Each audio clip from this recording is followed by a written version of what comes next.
பாகக்காய் குழம்பு செஞ்சிடலாம் வாங்க. கடலெண்ணெய், பாகக்காய் போட்டு நல்லா வணக்கிக்கலாம். இந்த அளவுக்கு வணங்கினதுக்கப்புறம் எடுத்துடலாம்.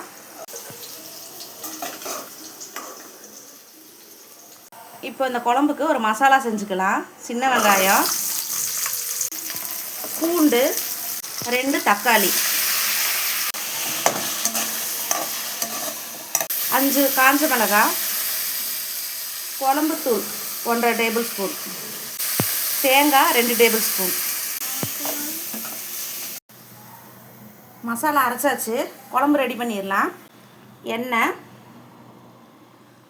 கடுகு, சின்ன வெங்காயம், காஷ்மீரி மிளகாய்த்தூள் 1 டேபிள் ஸ்பூன், பாவக்காய், மஞ்சள் பொடி,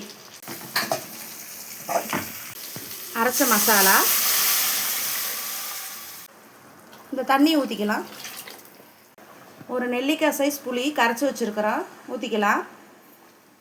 இந்த குழம்புக்கு தேவையான அளவு உப்பு போட்டுக்கலாம். ஒரு 10-15 நிமிஷம் மூடி வச்சு வேக வச்சிடலாம். நம்முடைய பாவக்காய் குழம்பு ரெடி ஆயிடுச்சு. லாஸ்ட்டாக கொஞ்சம் வெல்லம் போட்டுக்கலாம். குழம்பு இவ்வளோ திக்காக இருந்தால் போதும்.